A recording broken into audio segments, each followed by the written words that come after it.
Some men go their whole lives without knowing the truth. They live in blissful ignorance, unaware that their wives wear two faces, one for them, one for someone else. I was never supposed to be one of those men. I thought I was smarter than that. But the truth doesn't care about what you think. It crashes into you like a train, leaving you bleeding and breathless, wondering how you didn't see it coming. It was a Friday night when it all started. I was finishing my shift at the auto repair shop, tired and covered in grease, when my phone buzzed. The number was familiar, but not one I expected. Mike, the bartender from Joe's Tavern. I had known him for years, just a guy I'd tip well when I stopped by for a drink, never someone who had a reason to call me. "John," he said, voice low, hesitant. "Look, man, I don't want to be the guy to tell you this, but I think you need to know." I wiped the sweat off my forehead, suddenly more awake than I had been all day. "Know what?" He sighed. "Your wife, Melissa. She's been coming in here. Not alone." The words didn't make sense at first. Melissa worked late some nights. She had client dinners, business meetings.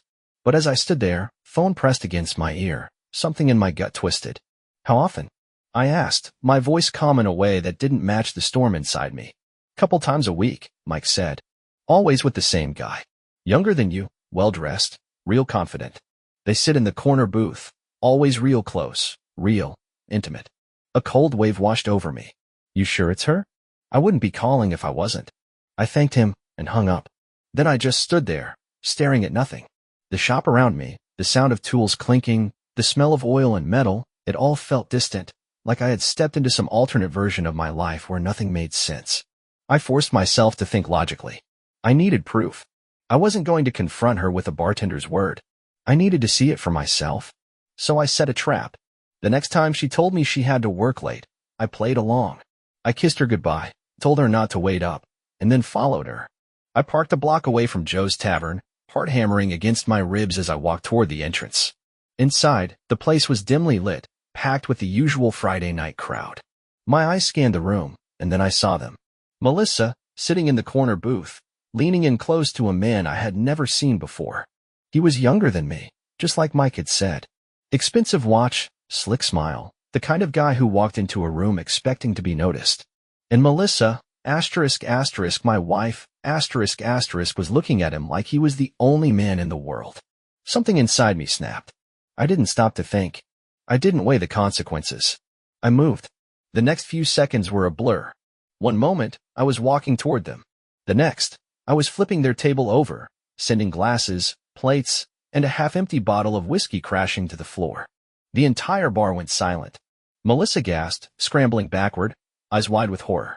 "John." I didn't even look at her. My eyes were locked on him. The bastard. He had the nerve to smirk. I grabbed him by the collar and yanked him out of the booth. Someone shouted, a chair scraped against the floor, but all I saw was his smug, stupid face. I threw the first punch. Chaos erupted. People were yelling, someone tried to pull me back, but I wasn't done. Not yet.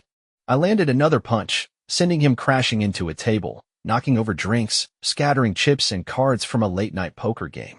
A glass shattered somewhere. A woman screamed. And then bouncers were on me. I was yanked backward, arms pinned, my breath ragged. My knuckles throbbed, but I barely felt the pain. Across from me, Melissa stood frozen, her hands covering her mouth, eyes filled with guilt. She didn't say a damn word. Mike, the bartender, rushed over, his expression tight. "John, you gotta go." I nodded, breathing hard. My rage was still there, boiling beneath the surface, but I knew when a fight was over. I reached into my pocket, pulled out a wad of cash, and threw it onto the bar. For the damage. Then I looked at Melissa one last time. And I walked out. I didn't go home. Not yet. I sat in my truck for a long time, gripping the steering wheel, staring at nothing. My mind replayed everything, the way she smiled at him, the way she touched his arm, the way she froze when she saw me. She never thought she'd get caught. She thought she was smarter than me. She thought I'd never find out. And that's when I knew I wasn't just going to leave her. I was going to make her suffer. For the next few days, I acted like nothing had happened. I let her think I had cooled off, let her tiptoe around me like a guilty child waiting for punishment. I didn't ask questions.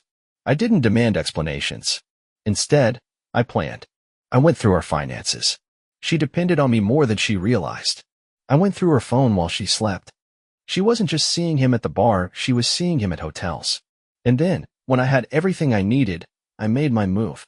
I filed for divorce, taking everything. And finally, I exposed her. I made sure her family knew. Her friends.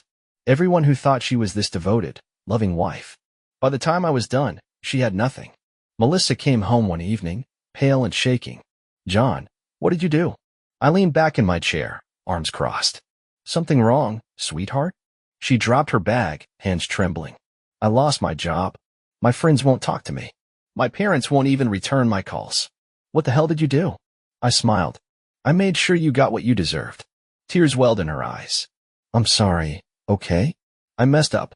But this is too much." I stood, towering over her. "You didn't just mess up. You threw away our life for a cheap thrill. You made your bed, Melissa." She sobbed, collapsing onto the couch. And for the first time since that night in the bar, I felt peace. But I wasn't done yet. Melissa thought losing her job and her reputation was the worst thing that could happen to her. One night, she appeared at our house, her bags packed, her eyes hollow. "John, please," she whispered. "I have nowhere to go."